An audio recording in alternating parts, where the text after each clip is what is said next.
नमस्कार दोस्तों, RC study point channel पर आप लोगों का बहुत बहुत स्वागत है। दोस्तों, आज दूसरा वीडियो है और इसमें हम आपको फिर आज 30 प्रश्नों को हल कराएंगे। चलिए देखते हैं कितने प्रश्न आप सही कर लेते हैं। कमेंट करके ज़रूर बताइएगा। और ये प्रश्न बहुत ही इम्पॉर्टेंट है आपकी आगामी टेट, सुपर टेट और सी टेट परीक्षाओं के लिए, तो इसे देखना ना भूलें। चलिए देखते हैं 31वां प्रश्न क्या है।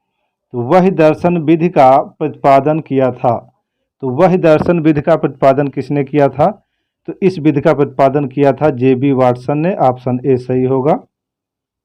अगला प्रश्न है, साइकिल चलाने वाला स्कूटर चलाना सीख लेता है, यह है। तो साइकिल चलाने वाला स्कूटर चलाना सीख लेता है, यह कौन सा स्थानांतरण होगा?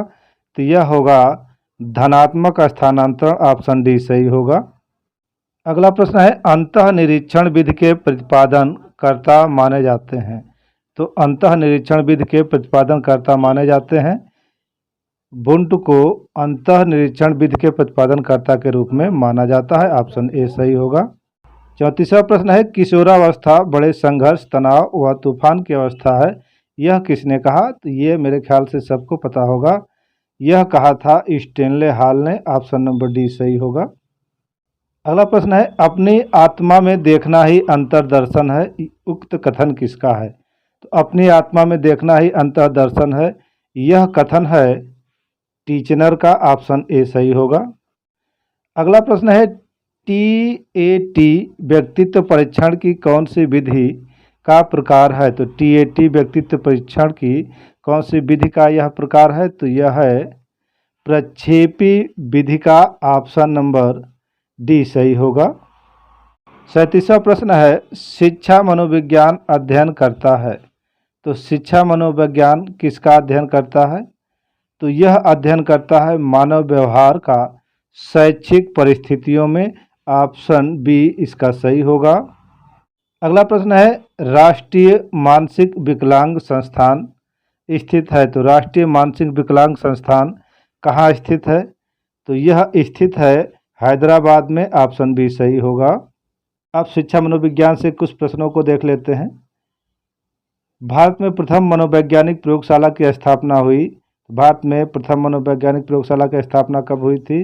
तो यह हुई थी 1916 ईस्वी में। ऑप्शन बी सही होगा। और किसके द्वारा? तो आचार्य नरेंद्र नाथ के द्वारा इसकी स्थापना की गई थी। और कहाँ पर? कोलकाता में की गई थी। अगला प्रश्न है, टालमैन का चिन्ह अधिगम का सिद्धांत अन्य किस नाम से जाना जाता है? तो टालमैन का चिन्ह अधिगम का सिद्धांत अन्य जिस नामों से जाना जाता है देखते हैं। तो इसे चिन्ह गेस्टाल्ट सिद्धांत भी कहते हैं, सही है। चिन्ह समर्थकता सिद्धांत या प्रत्याशा सिद्धांत भी कहते हैं, यह भी सही है। समप्रयोजन व्यवहारवाद भी इसे कहा जाता है। इस प्रकार इसका सही आंसर उपयुक्त सभी होगा। ऑप्शन नंबर डी सही होगा इसका। अगला प्रश्न है, प्रयोगात्मक मनोविज्ञान का जनक कहा जाता है। तो प्रयोगात्मक मनोविज्ञान का जनक किसे कहा जाता है? तो प्रयोगात्मक मनोविज्ञान का जनक कहा जाता है विलियम वुंट को। ऑप्शन ए सही होगा। अगला प्रश्न है, वोल्फगैंग कोहलर द्वारा अंतर्दृष्टि अधिगम का प्रयोग कब किया गया? तो वोल्फगैंग कोहलर द्वारा अंतर्दृष्टि अधिगम का प्रयोग किया गया था 1920 ईस्वी में। ऑप्शन डी सही होगा। अगला प्रश्न है, अमेरिकी मनोविज्ञान का जनक कहा जाता है। तो अमेरिकी मनोविज्ञान का जनक किसे कहा जाता है? तो अमेरिकी मनोविज्ञान का जनक कहा जाता है विलियम जेम्स को। ऑप्शन बी सही होगा। अंतर्दृष्टि अधिगम में समस्या की किस स्थिति पर ध्यान दिया जाता है?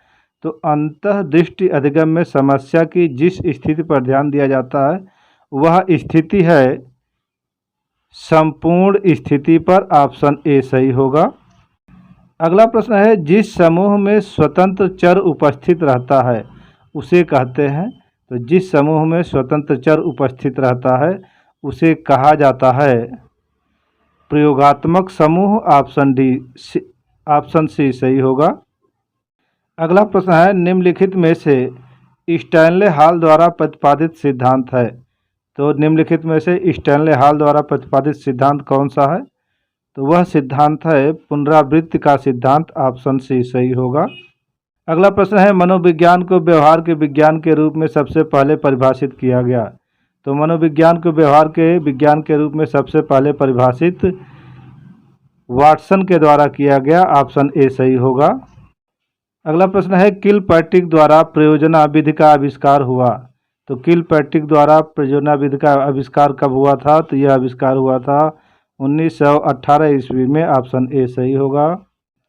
अगला प्रश्न है, वुंट के द्वारा स्थापित स्कूल का नाम है।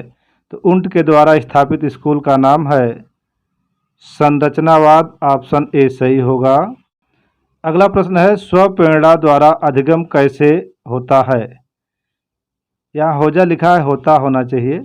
तो स्वप्रेरणा द्वारा अधिगम कैसे होता है? तो यह अधिगम होता है बहुत प्रभावशाली। ऑप्शन बी सही होगा। डी एनिमा रचना है, यह किस विचारक की? तो यह रचना है अरस्तु की। ऑप्शन ए सही होगा। अगला प्रश्न है, पेस्टोलॉजी के 3H के संप्रत्यय में यच का क्या अर्थ है? तो पेस्टोलॉजी के 3H के संप्रत्यय में यच का अर्थ है हेड, हार्ट और हैंड। उपयुक्त तीनों होगा इसका। ऑप्शन डी सही होगा। अगला प्रश्न है, मनोविज्ञान का अतीत बहुत लंबा है परंतु इतिहास बहुत छोटा है। उक्त कथन किसका है? तो यह कथन है एबिंगहॉस का, या हास का कहेंगे। तो यह कथन एबिंगहॉस का है। ऑप्शन ए सही होगा। तत्परता तथा कार्य सीखने की गति में निम्नलिखित में से कौन सा संबंध होता है? तो तत्परता तथा कार्य सीखने की गति में जो संबंध होता है वह है कार्य सीखने की गति तत्परता के समानुपाती होती है। ऑप्शन डी इसका सही होगा। यहाँ बद की जगह गति होना चाहिए। अगला प्रश्न है, आत्मनिरीक्षण विधि द्वारा किनकी क्रियाओं का अध्ययन किया जाता है? तो आत्मनिरीक्षण विधि द्वारा स्वयं की क्रियाओं का निरीक्षण किया जाता है। ऑप्शन बी सही होगा। अगला प्रश्न है, प्रश्नोत्तर विधि का जनक माना जाता है। तो प्रश्नोत्तर विधि का जनक किसे माना जाता है? तो प्रश्नोत्तर विधि का जनक सुकरात को माना जाता है।